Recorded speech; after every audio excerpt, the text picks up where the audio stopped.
I had a horrible experience in a house I used to rent. I had been living there for a few months when I started to notice peculiar things happening. At first it was small stuff like spilt milk on the kitchen counter, finding lights on in rooms I hadn't been in, or catching a whiff of something rotten.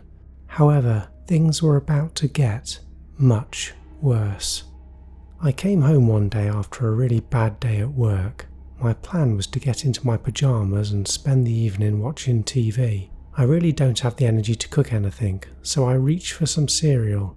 I go for the Lucky Charms and fill my bowl right to the brim. It's then that I notice that there are no marshmallow bits. What the hell? I pull the packet out of the box and shake it around. Where are all the damn marshmallow charms? I'm thinking to myself. All I'm left with is the junk-ass cereal bits. I might as well be eating kibble. I throw my bowl into the sink, and as I head to the lounge I hear a thump from upstairs. It sounds heavy, like someone falling over. I should say that at the time I lived alone, so there was absolutely no one else but me in the house. The noise took me by surprise, so I headed upstairs to see what was going on. When I get to the first floor landing, I see that the attic door is wide open. I can understand why some people would be a bit freaked out at seeing this, but I'm a rational person.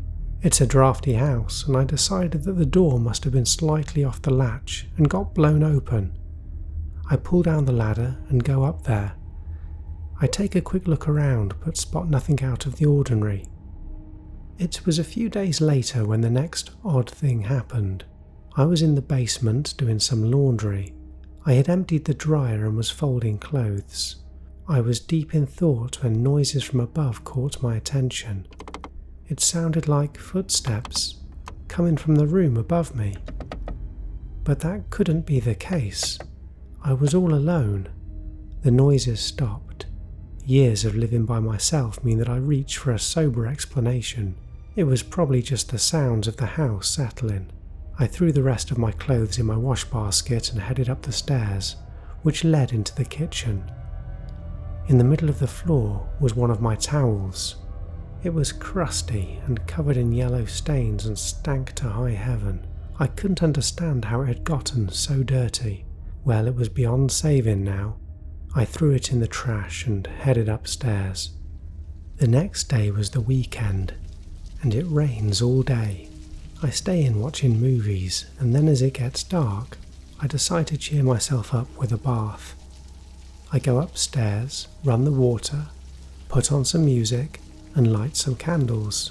As I'm lying submerged in the water, it's absolute heaven. I float in the tub listening to the sound of music and the rain pattering down outside. The candlelight sends long shadows dancing around the room. I'm immersed in the water's blissful embrace. My eyes drift lazily over to the soap tray, and then my heart sinks. My world starts spinning. What I saw next still haunts me to this day. There was a pube, a ginger pube on the soap. There was no way it was one of mine. This was a man pube. A long, wiry man pube. I'm processing this information when I hear a noise above me. I look up and see a gap in the ceiling. I've never seen it before. It goes right through to the attic. It's dark up there, so it takes me a while to realise that someone is looking down at me. I stifle a scream and jump out of the bath, throw on my robe and run to my room. Behind me, I hear the attic door slam open. I grab my baseball bat as the attic stairs hit the first floor landing, and a man comes climbing down. He reaches the bottom with a thud, and there he stands, locked in my gaze. He's tall and wearing one of my sweatshirts. It's too small for him and leaves his midriff exposed like an ill-fitting crop top. He smirks, and I scream, a furious, primal scream. Without hesitation I charge forward, swinging the bat with all my might. A genuine look of surprise and fear flash across his face, momentarily freezing him in his tracks. He puts up his arm to protect himself and the bat cracks down. He howls in agony. I pivot behind him and raise the bat again, and he takes off down the stairs. I chase after him, swinging madly. He runs through my lounge, off towards the back door. He fumbles with the lock, looks back at me and screams again as my bat crashes past him, skimming his shoulder. I'm not going easy on this bastard. He was creeping at me in my own house. I'm thinking about how I want to bash him open like a piñata and watch my lucky charms burst out of him. He manages to get the back door open. I deliver one last powerful swing, narrowly missing him as he leaps from my porch and sprints off into the rainy darkness. I never saw the man again, and a couple of months later I moved out of that property. It still makes me mad when I think about how he entered my house. He ate my food, violated my towel, and prowled the hidden recesses of my attic.